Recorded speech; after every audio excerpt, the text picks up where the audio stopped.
Burnout, is that something that gets you worried? Well, in this video I'm gonna share the tell signs, the symptoms that the Swedish doctors look for when they diagnose you with fatigue syndrome. Something that, at least here in Sweden, also has been called burnout. So please stay tuned and I will tell you all about it. And also in the end of this video I will share some resources where you can self-diagnose yourself, do a test for how to know where you are at this scale. How severe is it for you? Do enjoy, because now I'm gonna have a sip of tiger juice and then we'll get started. Listen up, man. So my name is Alexander Nilsson and I'm not a doctor, but I am someone that did burn out about 7 months ago. So I do know what I'm talking about in terms of relating to all these symptoms that I'm about to present to you. That being said, what I am presenting for you is material that is sourced from the Swedish official website for health and medical issues, so that you can recognize if you are having these problems and then seek actual help from a real doctor. Burnt out or exhausted? Well, this labeling may differ from country to country, but here in Sweden we have this diagnosed fatigue syndrome to describe this cause of what prolonged stress may lead to. And it has earlier been described as burnout or fatigue depression. So for the most part, your body, your mind can handle a lot of stress. But when you expose yourself for prolonged and severe stress without enough recovery, your body will start to shut down. You will have issues that may take a long time to recover from. And I know, I'm still suffering from a lot of them. But it's not the end of all. You can recover, but it may take a long time if you're not cautious and stop yourself before you go too far. When you talk about fatigue syndrome, you divide it up into 3 different stages: the pre-state, the acute phase, and the recovery state. And this pre-stage is so important because you are still able to do something about it. You are still able to listen to these precursors before the disease gets any worse. The symptoms of fatigue syndrome is almost always both mental and physical. Often you have had these symptoms for a long period of time, often at least 6 months. You can have a mix of these, but you can also have just a few. Fatigue and sleep problems. You have no energy and experience a great fatigue that cannot be rested away. It doesn't matter how much you sleep, you never seem to get that energy back. You feel exhausted all the time. You have difficulty falling asleep in the evening, and throughout the night you may wake up several times. Emotional symptoms. You're easily irritated, feel down and worried. You have anxiety.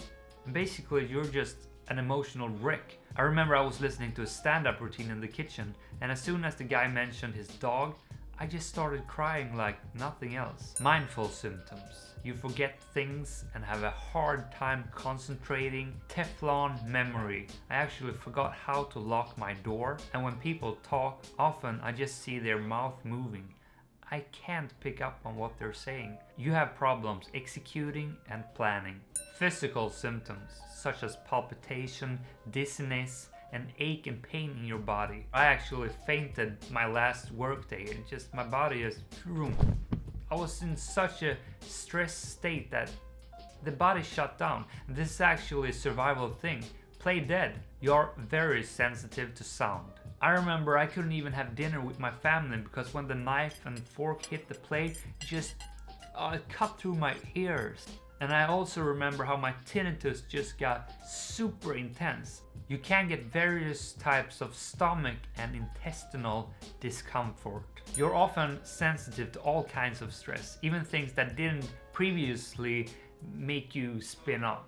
And you may also feel shame and guilt because you're not able to perform the way you used to. It's actually a bit emotional for me to go through these symptoms because I remember when I was working and I couldn't do things anymore. I was trying to plan out stuff and just take action, but my mind, it didn't work. It was awful and I felt like the worst employee ever. Some people actually get really depressed when they suffer from fatigue syndrome. It doesn't have to be that way, but it is common. For me, I didn't go to that place. Of course, I had a crisis of some sort, but I didn't get depressed. I've stayed quite positive throughout this journey. So that is the official list that is presented on the Swedish website.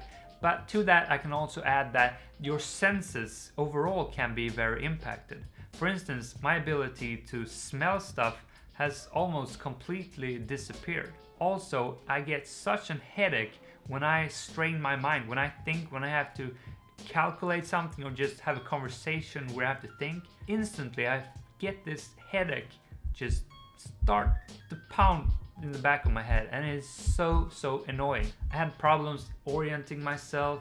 I felt pain. I felt like I was sick. It was just a nightmare, and I did not know what was going on. I thought I had caught a bad flu, but when the doctor couldn't find any issues with me, he said, go back to work, just take it easy. I did that, and I just went back to my normal routine, and it got even worse. So those are the symptoms, and if you can relate to most of them, beware, take them seriously, seek medical professional help if this is the case for you. Because these signs, they are precursors. That is why I'm making this video. I do not want you to go where I am. I'm not kidding around. My life has been messed up for real because I didn't pay attention. I've been on a sick leave for 7 months and I'm still having so much problems because I didn't listen. How to fix this, to adapt your life, that's a whole different video, but start digging into that. Start researching what you can do differently to change your situation. Also, in the comments, a link to a page is from the Swedish Karolinska Institute, where they have made a survey where you can self-rate yourself. You can fill in a questionnaire and rate yourself on these different symptoms, and that will give you a result of how far on this axis you are. Also, if you want more of this content, maybe you want me to share my history, how it's been in more detail for me to go through it and what led up to it, I can do that. Say that in the comment if so. And also, if you know someone that is pushing him or herself a bit too hard, please share this video with that person. You don't know, it may actually save them from a whole lot of pain. Have a great day. Go out there, face some fears, as I always say, but do it with balance. That is key. My name is Alexander Nilsson. I thank you so much for watching, and I wish you a great day. Bye, guys. I said hello, you fool, I love you.